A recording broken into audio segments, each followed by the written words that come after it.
3, 2, 1. All right. Welcome back, folks. Jimmy O Show. Next episode here with hometown favorite. I'll say hometown. St. Charles Parish, close enough. Jha'Quan Jackson. Jimmy O here, back again in the Roof Fitness and Stack Coaches Studios. Jha'Quan, how you doing, man? Man, I'm doing fine. Thank you for having me today. Great. We are able to pull you out of spring practice for a bit. Yes, sir. How far are we? About eight, 9 practices in? Today was our 8th practice. 8th practice, okay. Out of, I guess it's 15 these days in spring. All right, and so we'll get into that, but I guess let's get into that now. So, first of all, it's a different spring. You're now in your 3rd offensive coordinator in 3 years. Yes, sir. How's that been so far? I guess with the install, the ideas, everything. What's your impressions? It's been great. You know, each OC different and had a different concepts and everything, and it just was great for us because just knowing if you know better, like offense and everything, it'll help you and everything. You'll say different schemes as you learn that, and more you learn from different offenses. And it's big on the team too, because you see where your mind at and mindset of football and how great you is to learn new offense and everything. Right, and well, you know, and you guys, I know you know Jeff Conway was there with you throughout. That was your guy, I'm sure. My dog, man, I miss him. Yeah, talk to him every day. Oh, you still talk to him? Yes, Good. I talk to him every day. Yeah, you can always tell that. You know, when I guess I'm on the outside, but I'm close enough to kind of see some of the interaction in the program. You can always tell that Coach Conway's guys are very loyal to him. You know, yes, sir. Yes, sir. You guys kind of look like him as an uncle or something. I think. We call him Uncle Jeff. Uncle Jeff. I didn't know that, but there you go. Okay. You know, and then, but of course, it's Coach McMenamin is his name. What's yes, sir. John McMenamin. We call him Coach Mac. Mm-hmm. Coach Mack was a D2 head coach, wasn't he? And then he last year and yes, sir. He was a head coach at Wayne State, I think, and the year before that, 2019, he was the OC for Central Missouri with Coach Boda. Okay, he was with Coach Boda. Okay, and you know, I was somewhere along the way, I was telling people, you know, when we went undefeated in '98, nobody had heard of our offensive coordinator at the time, but he was a head coach in NAIA, which is lower division in Division II, Rich Rodriguez, who then ends up becoming the Michigan head coach and everything else afterwards, Michigan, Arizona, West Virginia, all those places. But he was kind of an unheard of guy. But, you know, a lot of times, you know, some of the best sort of ingenuity and everything's happening at those levels. Have you noticed with these guys just sort of something new that they're bringing to the table that you're excited about? Anything in particular? I would say just going through the offense this spring and this off season and just it's interesting because Shay White had been through it and everything. Yeah. And when we found out, first person I called was Shay. Yeah. And Shay know Coach Mack, Coach Boda, and everything. And so before Coach Boda even got there, me, Michael Pratt, Shay, some other players just started going over the formations and everything and watch film on it to get ahead. And it was one night, we was in late at night, and Coach Boda came in late at night, and we were just all on the board, and it shocked him because he was surprised, like, these kids really want to succeed and want to be great this year and everything. And they here late at night knowing they had to get up in the morning and everything, learning the formations. And he didn't even teach us yet. He hadn't been on campus. That was his first night on campus, you know? Yeah, that's awesome, yeah. I mean, you know, it's one of those things, it's a trend, starting of a trend in college football. I think in the transfer portal era we'll see more of it is, you know, when Western Kentucky this year, they had a great offense. They brought in an offensive coordinator from, it was either Houston Baptist or Abilene Christian, but they brought both the OC and the quarterback together. Because when you got that guy like a Shea who knows all the concepts and everything, it's not just that player has got a head start, but if it's a guy like Shea who's willing to share like that, now you got this coaching that's happening before you guys even meet the coach. That's pretty awesome, man. I love to hear that. I mean, those are the little advantages that it takes to win in football. Right. Because, you know, I mean, you've seen it now. You've played 3 years now, right? Yes, sir.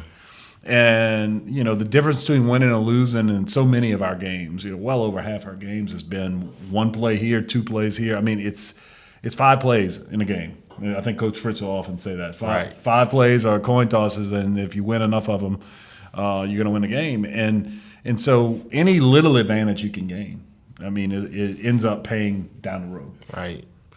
Coach Fritz talked about the same thing that you said. Like, not the 5 games, but he talked about how each game that we play in the American Conference is close. Every game that we played, it was close. Mm-hmm. And it comes down to the best man win, and the best team that win. Right, yeah. And, I like our chances when we talk about some of the guys you mentioned already, but, having Shea coming back, now fully acclimated to FBS football in terms of speed and everything. I mean, he showed immediately. He showed at Oklahoma he was ready for it. But having him all the way in, we got you back and healthy. We got both the Watts boys. Yes, sir. We got all these transfers coming in. It's the best. It looks from the outside looking in, and it's got the makings of the best depth of a receiving room since Coach Fritz has been here. Now, of course, we had Darnell and Uncle Odd and those guys. We had a pretty formidable 1-2 punch type of thing.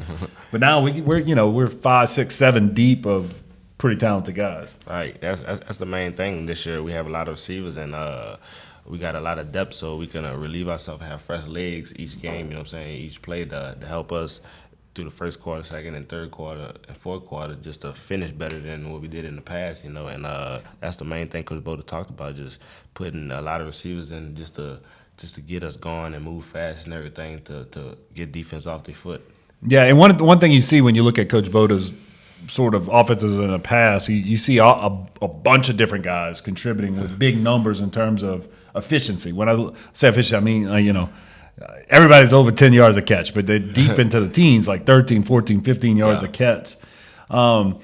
Is it just a matter of scheming up ways to get guys in one-on-one situations where they beat one man? Is it creating space through picks? Is it a combination? What have you noticed in terms of how's he able to get that kind of production? If you know, I mean, it's still it's a combination of everything. Mm-hmm. It's a lot of schools run the same thing we run around country and everything. It's just the same thing, just different names and how people run it and different schemes. Mm-hmm. Yeah, and I mean, look, there's a lot of great offenses. There's a reason why the NFL is coming more and more into the college ranks to sort of figure out how to innovate, and frankly, college coaches going into the high school rankings too. True. All right, well, let's back up a little bit, Jha'Quan. Native of, I guess you went to Hahnville, so you must be from the West Bank of St. Charles Parish? Yes, sir. I'm from St. Charles Parish, Louisiana. Went to Hahnville from freshman year to my senior year. Okay. And now, were you born and raised in that area? No, sir. I was born in Metter, Louisiana. It's called Bunch Village. Okay, that's the, city. Yeah, that's down. Is that the area that's down? Like if you're on Jefferson Highway, Williams, that area? You say Airline Highway, close to Little Farms. Okay, gotcha. Way. Yeah, that's where you were born. That's where I grew up until I was in 3rd grade. Then I moved with my dad over in Lula, Louisiana. Okay. Now I know a lot about Lula. I'm from St. James Parish, so that's 2 parishes over. But I went to high school at St. Charles Catholic. No. Yeah. So we never actually played though Hahnville when I was there, but we played Desher, and I think, in fact, I played. That's probably the wrong word. Your uncle's Ed Reed. Yes, sir. Okay. I attempted to stop your uncle. Now this is. I may have told the story in the show, so I'll be fast, but. I was an offensive lineman, and I thought it was hot stuff. I was beating up on all these little 200-pound defensive linemen in AA football, feeling good about myself. They're like, hey, we're going to need you on defense. So the Jamboree, we're playing against Destran. Yeah. And Ed's the quarterback. He was a sophomore. And Rondell Mealy was the senior running back. Mm-hmm. I learned that day I had no business ever lining up on the defensive side of the football. I mean, I'd blow through the offensive line, but I mean, Ed and Rondell were 8-10 yards down the field before I even did it. I mean, obviously, incredible player, Hall of Fame NFL player, but to see him at that level, high school, can you imagine? You were probably not born yet. You were not born yet, but to see him sort of dominate at that level was something to see. Yeah, it's crazy. I talk to him probably once a week. He working at the University of Miami as the chief of Miami and everything. And I told him, man, I got to come out. I was supposed to go there my spring break, but they started spring practice, and I told him I'm gonna let him just have his time and everything. And just when I get free, go up there by him. Yeah, cool. Spend some time. Well, I mean, talk about a great resource. I mean, you've already touched on sort of some of the mental things that you're doing to make your game better. But I mean, you're talking about one of the greatest mental players that existed that ever played NFL football. Right. I mean, known for not only being a great athlete on the back end, but I mean, he was. You listen to the Belichick. There was that Belichick Brady documentary where they talk about Ed Reed. Ed Reed is like the smartest guy on that other side of the ball Yeah. that they had to deal with. He's baiting him. He's fooling Brady. Baiting him into picks, to interceptions, and things like that. So just to have a guy who's been through it all, but also thinks the game. I mean, that's quite an advantage you got there. Right. One thing about it is he think he still got it now. Oh, yeah? Every time he had each summer he have his little Ed Reed Camp Foundation in Destrehan High School, and I go back and help him every time, all the time, and he always called me out to compete. Okay. Always on the ladders, and not gonna lie, sometimes he get me. Okay. It's a long ladder, and I work out with short ladders, so he got that little move slow and then take off at the end. I go fast the whole way, try to beat him, but he got a little method to his madness. Yeah. Okay. Well, look, he's like 42 now, so all you got to do is just get him into a series of sprints. Eventually, a hammy is going to go on him. So. All right. You can just work him in hard, intense, short bursts over and over again, and you're going to outlast him. Well, can't fool him now. He's smart. He's no, smart. you can't. He's a smart man. That's cool, man. You compete against the best, make yourself better. Right. That's awesome. And so, look, we were talking a little bit. Let's go back through a little bit of background because I think you were a quarterback at Hornville? Yes, sir. My freshman year, I played varsity for the first time. I was a receiver. Got in a couple of times. Sophomore year, receiver again. Then my junior year was my first year playing quarterback.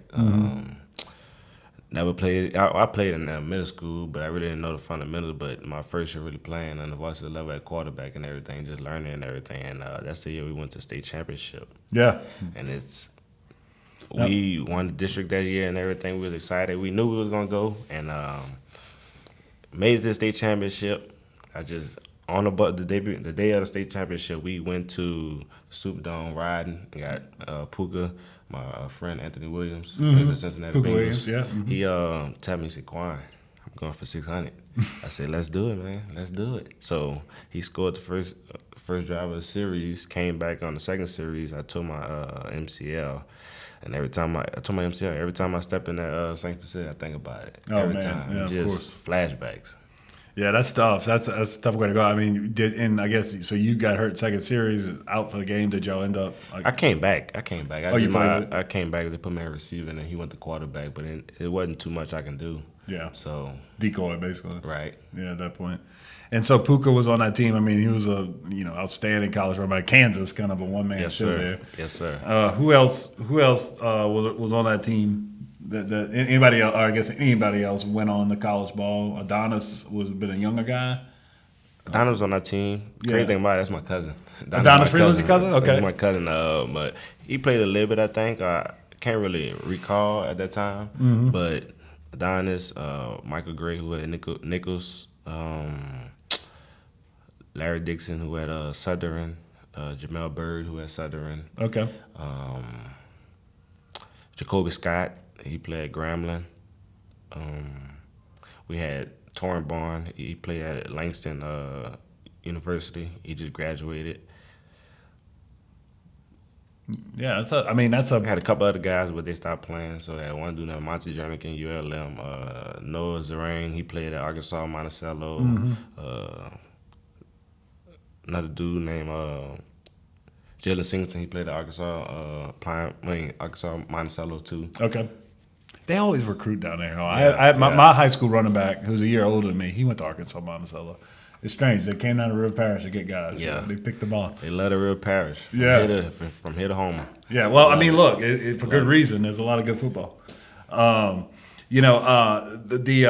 guy that I played with from Hahnville, I think we only had one.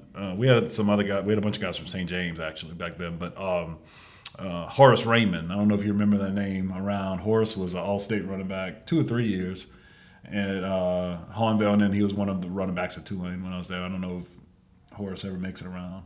You recognize that? Horace name? played at Hahnville, and then he played at Tulane. Yes, sir. Thinking about it, a lady named Felicia Walker Gomez. She was a superintendent in St. Charles Parish for all the schools. That's her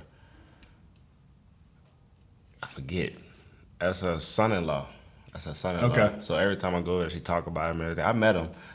Been a Yeah, while so since real he's been good. down. I think he coached at Oregon, and then Yeah, he was in the administration. He was like an Oregon. assistant AD and stuff like that in then, Oregon. he went. I think now he with Arizona. Okay, Arizona yeah. Cardinals and everything. But yeah, I met him and everything. Great guy, and Yeah, smart love, guy, love too. his family and everything, and it's nice meeting. Yeah, just look, a real quiet guy, unassuming, great football player, tough. He was one of these guys like you were talking about Tajay before the show, Yeah. finish a run type of guy. Right. That was Horace, and just but always a great head on his shoulders. And I mean, he's doing really well in life using that. So it's cool, man. This football world can open up so many opportunities. You never know what path is going to lead down, but if you show up every day and put in the work and open your eyes to the possibilities that Right.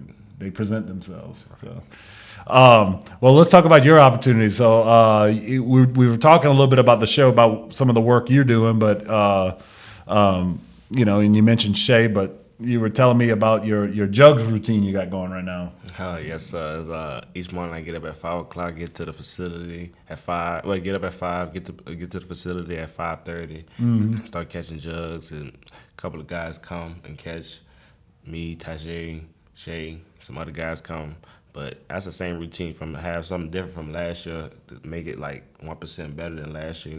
Just take it to another level and catch them 5:00 in the morning, and then we come back later that night after class and catch them again. Got to be dedicated to it, saying. By the time Shay said the other day, by the time we done with spring ball, we got to have over. Oh, not spring ball in May before summer start. We got to have over 10,000 catches. 10,000 catches. So he's been reading Malcolm Gladwell. I don't know what he's been reading, but Yeah. that's it just came out of his mouth. Yeah. LSU was known for the 10,000 catches when they had their breakout year.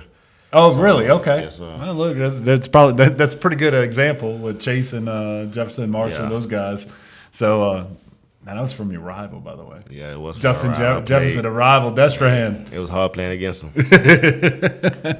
Yeah, I bet you he was pretty good. Yeah, man. Look, I mentioned Malcolm Gladwell. There was the whole 10,000 hour thing in his concept, and it goes through a bunch of things. You might want to check it out. It's about that concept you're talking about, but basically, why Bill Gates became who he was because he had access to a computer lab and put in more than 10,000 but hours of programming when nobody else really had access to it. The Beatles were playing at like a burlesque club or something in Germany, like they're playing 8 and 10 hour sets. And they just got so much more practice playing together than any other band around at the time. And and it's just a bunch of stories like that. Is it Tipping Point? I could be mixed. Tipping Point. But great concept. And I think, you might get something out of that if you check that out, and it supports what you're doing right there. Yes, sir. So, all right. So look, let's talk a little bit about, your career so far. I mean, you showed up on the scene, I guess got a little bit of playing time. Your freshman year would have been when Darnell was still on campus. Yes, sir. Yeah, freshman year with Darnell senior. I think I was there with him 2 years. Okay. My freshman year was his junior year. Then the senior year was my sophomore year. How it go? I don't know. Yeah, well, the years got all screwed up It got between screwed up red with shirts the and COVID. and everything. So Yeah. I can't really recall, but yeah, I was there with him. And then LaShow came, Jalen McCleskey. Yeah. So Yes, that was the Houston. That would have been 19. That would have been 19 was a year we made SPs and all that stuff with the crazy play. So that was your second year, 19. first year. That was your first year. First year. Okay, that must have been 18 because 20. Your breakout year was the COVID year, 2020. 2020. Yeah, Yes, sir. and so you had that was okay. You had been on campus a little bit by then, but yeah, I mean, you sort of. When I say breakout, I mean you really broke out. Well, let's go back, Darnell, for a second. You talk about the jugs machine. Have you spoken to him? You keep in touch with him at all? Talk to him all the time. Okay, so all the time. I talk to him about twice a week. It's funny because he have his own jug machine. I'm about to say. Have his own jug machine in the living room. So I was about to say, the rumor is that the only purchase that because the deal about Darnell, he saved all his money when he was on campus. Still do. He somehow saved $50,000 as a student, which is mind-boggling. But I guess it was Coach Fritz was telling me the only thing Darnell bought himself other than some house or something in Chicago was a jugs machine. Yes, sir. It's true. It's true. I'm picturing this building with nothing but white walls, with nothing hanging on them. There's a bed off in one corner. There might be a TV, and there's a jugs machine. Yeah, a jug machine is in the living room, I think. In the living room. It's might not even have a TV. Probably don't. Crazy thing about it, I told sooner or later, me and Tajay gonna have a jug machine in the living room. I told him, man, I like to get up early in the morning, but we could just knock it out in the morning and then go straight to school, and then at night we just knock it out, right then and there. Catch more than what we can, Yeah, you got it in your room. There's no doubt. I mean, that's another advantage y'all have. Of course, everybody's got the advantage. Y'all can watch all your film, your cut-ups and everything right there on the iPad. Or, right. We used to have to take them on the VHS tapes and pop them in. That's another thing. Since my freshman year, I've been a big guy of film and everything, watching film and seeing what the defense do, and just on punt return and kickoff return, just to see what the punt team and the kickoff team does. But I have a laptop with all the film on and everything, and me and Tajay bought a projector. You and Tajay lived together. Yeah, so we lived together since freshman to now, and we bought a projector and a projector screen. We just watch film on that, you know what I'm saying? It's like right. Room at home instead of going to school, so... Yeah, that's nice. That's a good setup. I bought one of those little project junior something setup, and you can plug your iPad into it, essentially. Just throw it on one. That's good. You had mentioned watching film. The one guy I guess I think would probably be the toughest guy you ever lined up against, but I could be wrong. I'm thinking Sauce Gardner was pretty special. The cornerback out of Cincinnati. Yes, sir. He's a long dude. That's one thing. Yeah. He play press man, and from his reach from here to here is just like unbelievable. Like you literally just gotta, I don't know, it's like when you watch Alvin and Chipmunk when they just gotta go straight through his legs and just get the ball. But it's crazy.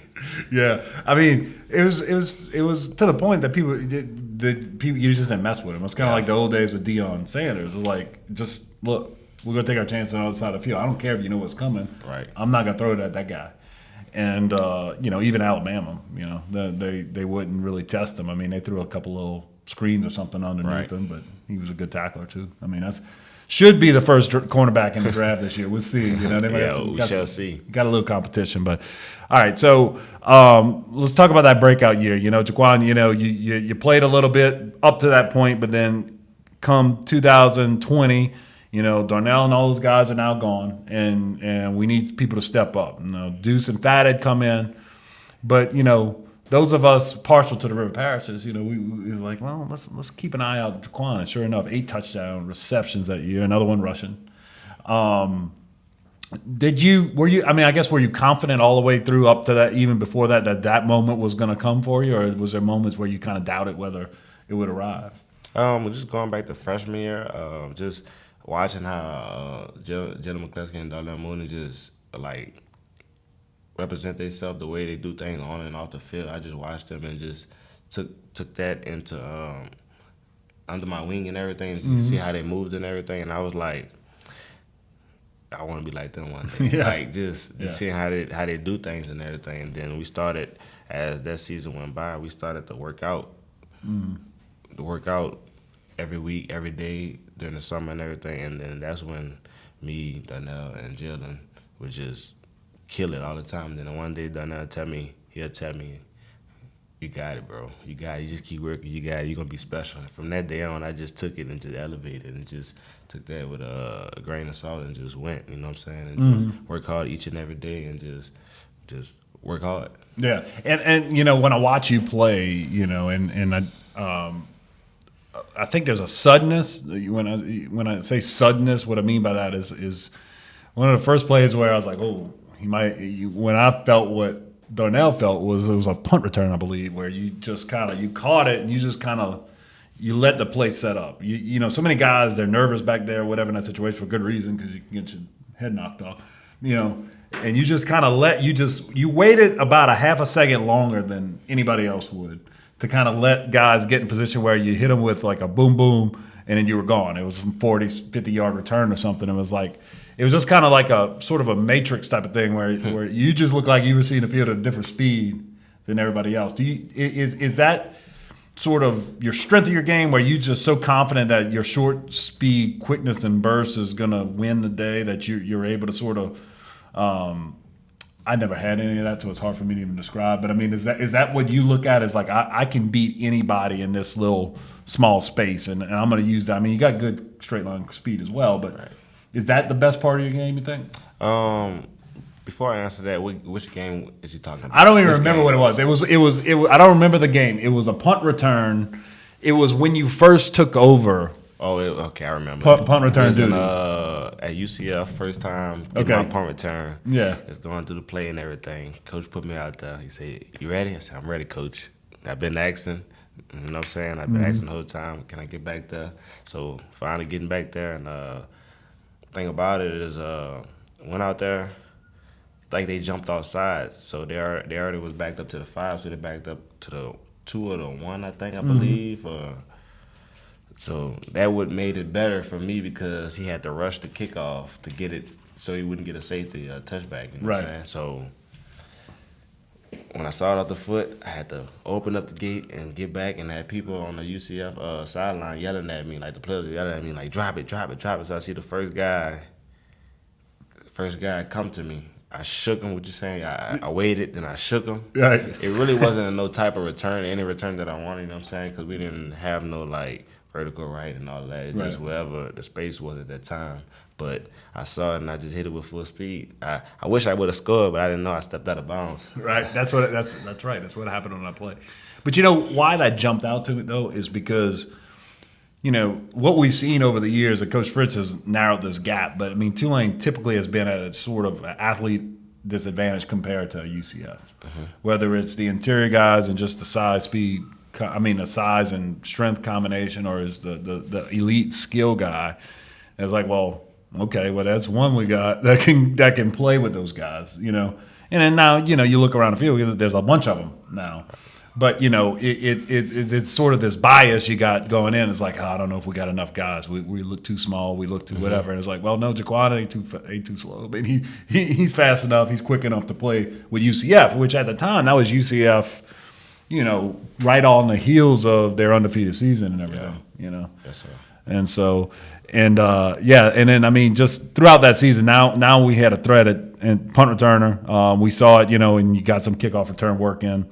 That Ole Miss game, you put in some work this year, too. Oh, my gosh. I mean, look, you were hitting it so fast. By the 8th one, though, it might have been a little slower. Yeah. You're right. I'm about to say it, man. First, what really made it frustrating was the 2-hour delay.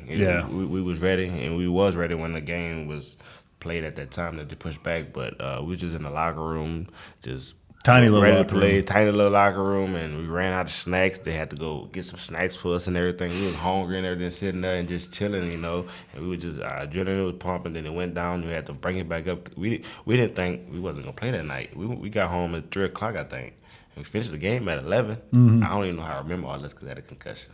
So I got a concussion. Yeah. So my first kickoff return, I don't know if they was doing it on purpose or what, but they're in the SEC and they was kicking the ball late.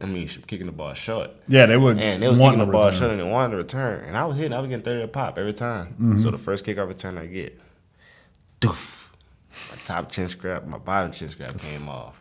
Yeah. Went to the sideline. Coach, you good? Yes, sir, I'm good. The next one, same thing happened. I'm talking about they hidden, but I got a big heart. I'm going to keep coming. You got to knock me out with a 1-2 punch. You know what I'm saying? I'm going to keep coming. I'm going to keep toting it. But just fast forwarding back to the last kickoff return, I had the 8-1. I caught it. I hit it. One guy hit me here and one guy hit me there. I'm like, dang. And I don't even remember. I went back and watched it the next day on film, and I was just on the ground like this, and I was like, dang, I got hit that hard. Like, I couldn't even remember. Like, when I woke up in the locker room, I didn't even know how I got there. Oh, wow. When I looked up, I see it was third quarter with 13 minutes. I say, where's my helmet? Like, I was asking for my helmet. I wanted to go back. I wanted to keep fighting with my bud, but the trainer told me I couldn't go. No, at that point, that's it. I was out. I didn't know. But it was my first concussion of playing football and everything. And it's an experience, and it's dangerous, you know, but at the same time, you love the sport that you're going to keep going out there and playing everything. But the great thing about it, I played the next week, that Thursday, against UAB, and I got it that Saturday. So I don't You think cleared that pretty fast. I came back that Tuesday or Wednesday, I believe so, and man, practiced that Wednesday and Thursday and Friday. Then I was straight. Then it just went on from that. Yeah.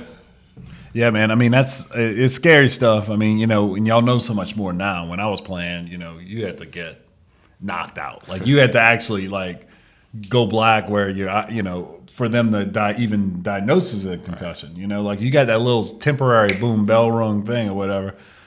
Like we didn't know that was a concussion. Mm-hmm. You just you felt a little weird for a couple of minutes and you kind of kept on going. But now y'all kind of have a much better understanding of it and more protection. But man, yeah, it was scary at the moment because I mean you were like that was a tough game because of everything that was happening. Some of the other injuries and just Dorian had gotten kicked out and we were competing for a while, but then they kind of started running away. Corral was awesome that night.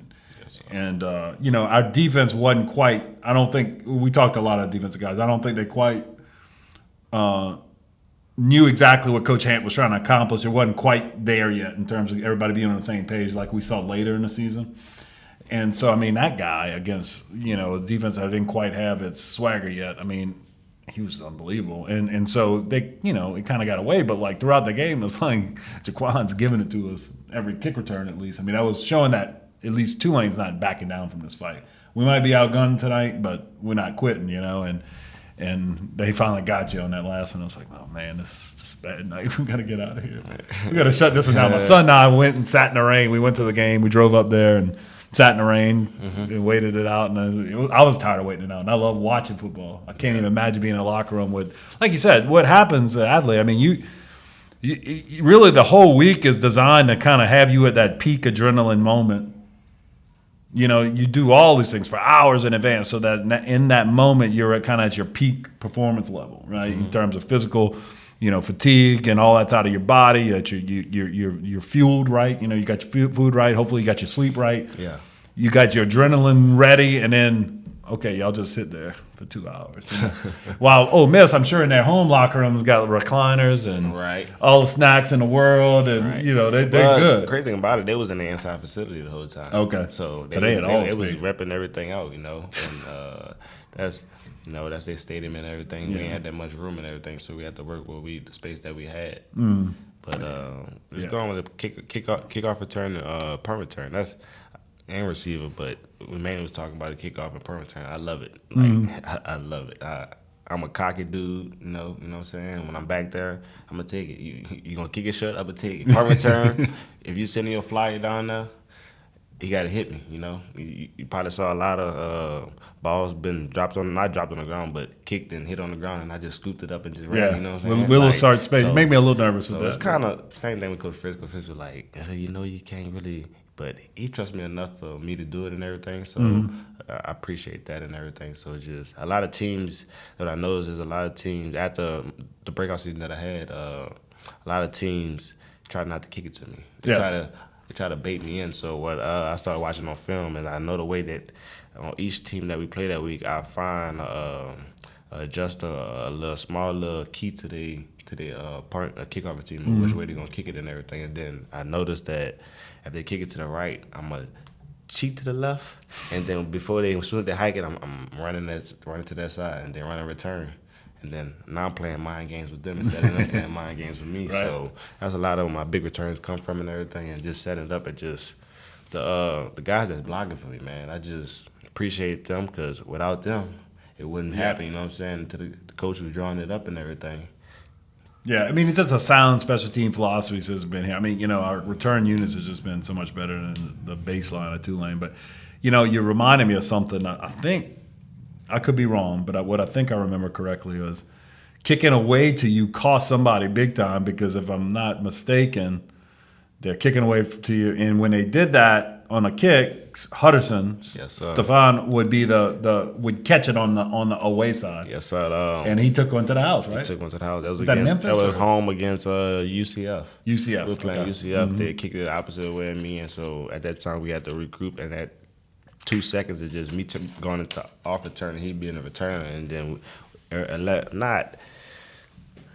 all 11 guys did their job, and he just took it to the house, and which was happy, you know what I'm saying? Because we was in a fight to coming back, and we came back, and it just it was just like I said earlier, as in the American Conference, it's always a close game, and that was a close game that night. Yeah, they were a top 10, 12 team at the time, and I think they ended up beating us by 5 or something at home. It was like 40-35 or something like that. Like a field goal because we were in overtime, I think, and when we came back, and the show scored and everything. So I believe so. It was like 3 points, I think. Yeah, I mean, we got so many of those. Yeah. Now, look, coming out, you chose Tulane. You had a lot of offers. You had a chance to play SEC ball. You had, I guess Kentucky offered, and you had a bunch of offers from teams in our league.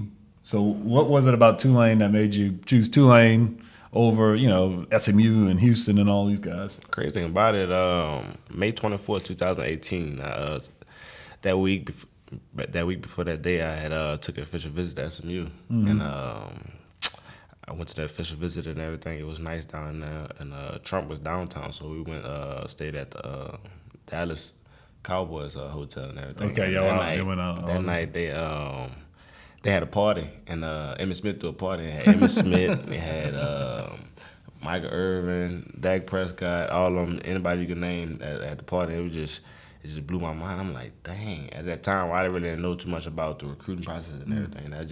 And that May 24th, 2018, I committed. So from that day, I committed on. Still was getting recruited and everything by other schools because they wasn't backing down and everything. Some schools stepped away, but going through that process. So a month before signing day, I get a phone call that they pulled my offer. So I was lost. Like I didn't know what to do. But Coach Fritz and Tulane Tulane football team just stuck with me and everything, and just called my phone and say we're here for you and everything, and everything happened for a reason, And sure. And it's a blessing for me to play for Tulane and just play in front of my family and play with my brothers each and every day and each and every week, And who could have known I would have been at this place playing ball in my hometown? Yeah, I know. Well, that's the cool part about it. I had offers to go elsewhere, and but at the end of the day, the opportunity to play in front of friends and family is pretty special. Right. And you look back on it, that's a cool thing that my parents made. I mean, they saw all but maybe 2 of the games of my career. And you always got those memories. My dad passed away. So but to be able to have that. Sorry to hear that. Oh yeah, no, that's okay. He got the most out of it while he was here. But I mean, that they get to be with you through that. I mean, because you one day you're gonna be an old man like me with cranky knees, and you'll always have these years to look back on, and it's about the most important thing is who you got to share it with. Right. And it's those guys in your locker room, and it's your friends and family that get to come out and see you. But man, I'm sure it doesn't surprise me here at SMU recruiting party like that. I'm a lawyer now, but I had a case one time, and I was one of the witnesses. We were just kind of talking before his deposition. I don't remember what the setting was, but we were talking, and he was a guy who I think he ended up playing football at LSU. He was like 20 years older than me, but he was recruited by SMU back before they got the death penalty. And his story, I cannot say on this family-oriented podcast what went on in SMU recruiting back before they earned themselves the death penalty, but they were the best recruiters around. There's a reason, and they earned that penalty. I know what you mean. Yeah, man. We flushed it. Last year was a year to forget. Yes, sir. Your first 2 years building on something. You have the breakout year in COVID season. Team's right on the cusp. You got a young quarterback now. It looks like he's slinging around, and just the whole thing. Everything looked like it was about to take off to another level, and then it didn't.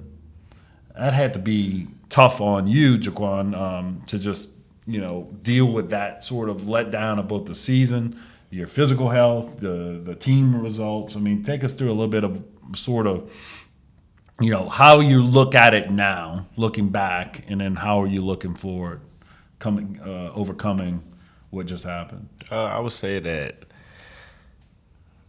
it just didn't affect me. I believe that it affected the team, coaches, the trainers, the fans, because everywhere I go, what happened? Y'all went 2-10, and I just got tired of hearing about it, Sure. what I'm saying? It got aggravating.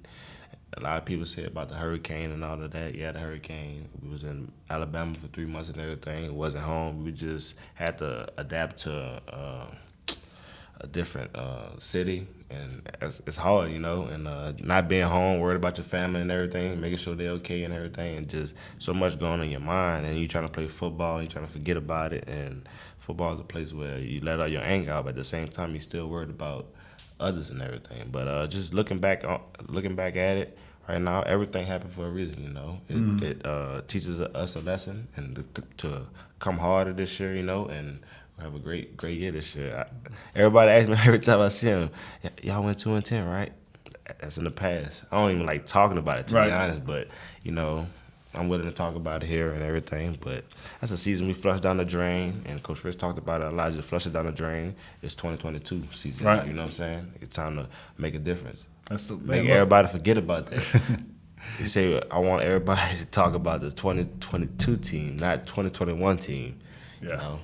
Well, that's the thing. When you life's full of cycles, and when you go in one of those down cycles, when you get back up, start climbing back up the mountain, it's kind of even hard to remember how bad it was when you look back, because before you know it, it's in a rearview mirror and you moved on. And I see that with this team. I think that's going to happen. I mean, I hope you don't mind, but I'm expecting 9-10 wins next year. Y'all can do that for me? Sir. Yes, sir. That's the goal. Go to win the conference championship. There you go. And go to the New Year's Six Bowl. Just what you just said is the difference this year. You know what I'm saying? Everybody coming together and everybody just pushing to be great. You know what I'm saying? And just we come together. We have more get-togethers with the players and everything to get to know each other more and more. Mm-hmm. You know what I'm saying?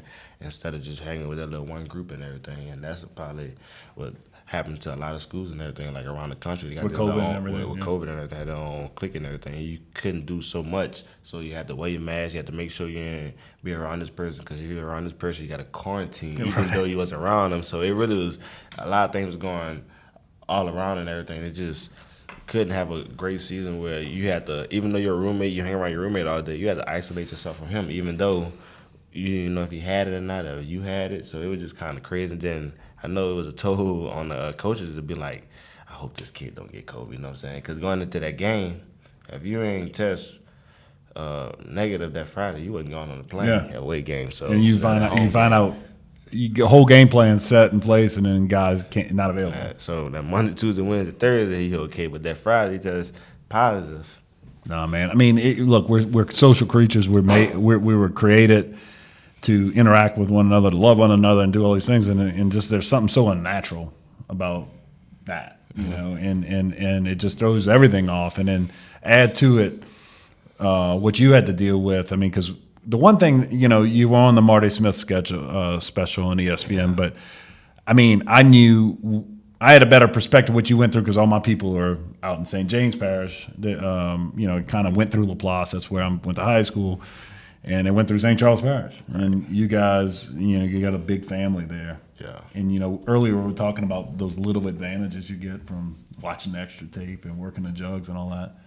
Well, it's a disadvantage that works against you when all these people you care about are having to deal with so much. Yeah. And I imagine that weighed pretty heavily on you, at least during the early days before you really knew what was going on after Hurricane Ida. Yeah. And that situation, that's my first time ever meeting Marty Smith. I didn't know nothing about Marty Smith. Mm-hmm. He came up to Alabama, interviewed me and Nick and everything, and talked about Hurricane Ida and how it affected me and my family. It affected my family a lot because my great grandma, who was 102 years old, nice. Her roof fell in her ceiling right where she sit in the living room, and they had this, I think it was called the Walkie Talkie app at that time, because the cell phone towers was down and everything, and I talked to my parents on it, and it was breaking up, and it was just shocked and everything that the storm hit that hard. And then I'm hearing them saying that the ceiling fell through, so I'm outside the hotel like 12 o'clock at night. Just freaking out. Freaking out. Like, I'm trying to call everybody who down there, seeing if their phone working. I was just frustrated because I couldn't get to them, and I couldn't communicate, and I couldn't help them like I wanted to. But that situation, my stepdad walked through the storm. So it's like a 3-minute walk to my great grandma's house to get her out the house and bring her across the street during the storm. Like she didn't want to leave the house, but she had to get out there to be safe. You know what I'm saying? They just moved back in there a month ago. They got the renovation and everything, so awesome. that's good and everything for her and everything. I'm proud that she's back in her house and everything. And yeah, the Plaza, it got hit hard. I heard. I haven't really been down there since the hurricane, but I used to go down there just to get haircuts, but I don't go no more. But I passed through there the other day, but I really haven't went through like to the neighborhoods and everything. So I don't know how much stuff they got renovated. Yeah, it's still slow, you know. But you know what's amazing? St. Charles, with I think half their team had flooded houses, and they won a state championship this year. You know? Yeah, I mean that's talk about some perseverance and some character. As an alum, that's their second championship they won since I've been an alum. But I mean, I that's easily what's made me the proudest as an alum, just because that takes something, man, to deal with all the distraction and everything going astray in your personal life, but to be able to kind of block it all out and focus that time on the field and to bring it all together as a unit and win a state championship. That's amazing. But look, so mostly everybody in the family is sort of back in place. Yes, sir. I would say everybody back in place. You know? Oh, okay, good. If I'm not mistaken, I think so. Yeah. At the time, a lot of things going on right now, so I really can't. I got class, football, so I really don't talk to them as much as I used to. So hopefully they're okay. You know what I'm saying? Yeah. Well, I'll put it like this: we'll do the segue to the best part of the show is where we talk about food, because I mean you're from a place that people really know how to eat, and so you know how to eat and cook. Yeah, but right, exactly. And so the Jackson family reunion. You know what? So what are we talking about? What's on the menu? Or if it's not, it might not be Jackson. I mean, whatever. Right. I haven't been to a reunion in a while. Okay. We were supposed to have one. We didn't. Something happened or whatever. But I'll probably say like Christmas or any Christmas holiday. Or Thanksgiving is what's the menu for that day? Or the most memorable. Well, it could be a fish fry during Lent. It could be a Christmas meal or Thanksgiving, whatever. Well, I go.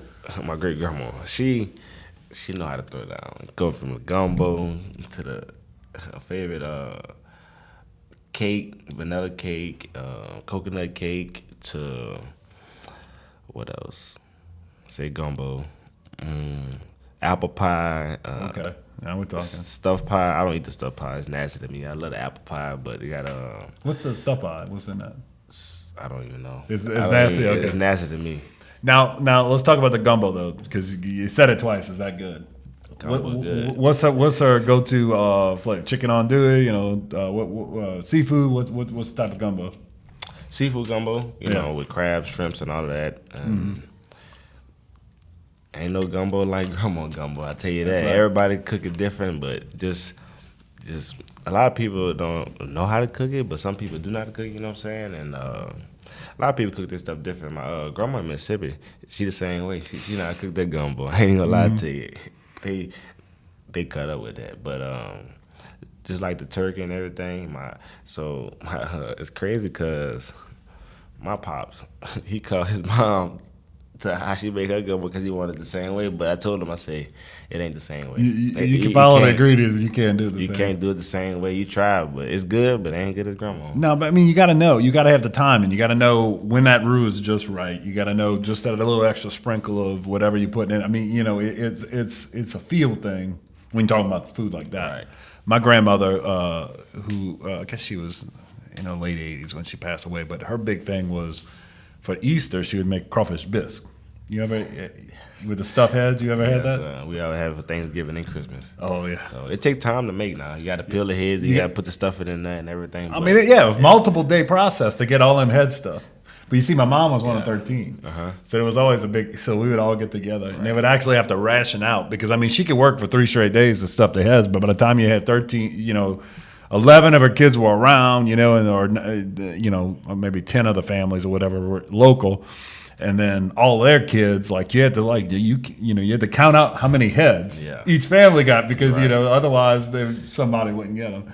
And that was always a big deal, man. You get that and some potato salad on the side, eat that crawfish bisque over rice. It take a lot of time to make, but when it's time to eat, you look like where it went. Like I took all the time, and they don't have no more left. Yeah, So that big it's old, like, that big old, the big old pan, a pot, whatever you put it in, it's gone already. Yeah, I know that pot you're talking about too. Yeah. Is that silver? That Yeah. something light pot. I forget what they call it, but it's a big old vat thing, and you can make gumbo in it too. Gumbo too. Yeah.